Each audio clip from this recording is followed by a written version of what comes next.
맨해튼을 24달러에 판 인디언. 16, 17세기 유럽 자산가들의 기호품 중 하나는 모피였다. 당시 고가 모피의 주 수입처는 러시아였는데 공급 대비 수요가 컸기 때문에 시베리아 검은 담비를 몇 마리만 잡아도 평생 살 수 있을 만큼 돈을 벌었다. 이때 네덜란드 상인들은 북아메리카 지역에서 비버를 보게 되었고 모피와 향수 재료로 활용하기 위한 비버 무역을 선점하고자 지금의 뉴욕 맨하튼을 24달러에 구매했다. 그 후 네덜란드 서인도 회사는 뉴 암스테르담이라고 이름 지은 이곳을 모피 공급처로 삼고 식민지 경영을 시작했다. 하지만 50년 후 네덜란드는 영국에게 이 지역을 빼앗기게 되는데 당시 영국 왕 찰스 2세 동생인 요크공의 이름을 따서 뉴욕이라고 이름 지었으며 오늘날에는 세계 금융 중심지로 성장하게 되었다. 이 유명한 역사 속에서 사람들에게 자주 회자되는 이야기가 있다. 바로 1626년 당시 인디언들이 금싸라기 땅인 맨해튼 지역을 겨우 24달러에 판매했다는 것이다.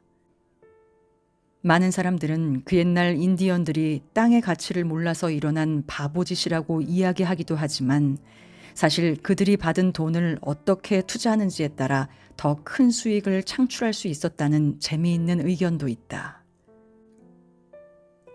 전설적인 투자자 중 한 명인 피터 린치는 인디언들이 받은 24달러를 1989년까지 연 8% 복리로 불렸다면 363년 동안 32조 달러가 되었을 것이라고 말했다.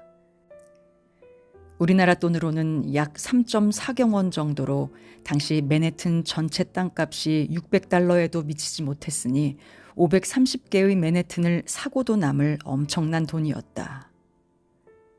물론 인디언이 이렇게 투자했을 리도 없고 그럴 만한 금융 시스템도 없었다. 그러나 시간과 복리가 투자에 있어 얼마나 중요한 요소인지를 알려준 대표적인 사례라고 할 수 있다.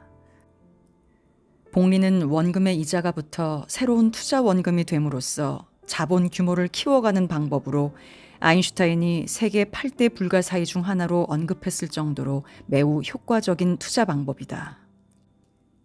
그리고 복리가 최대한 효과를 나타내기 위해 반드시 필요한 것은 바로 24달러를 32조 달러로 바꾸어준 시간이다.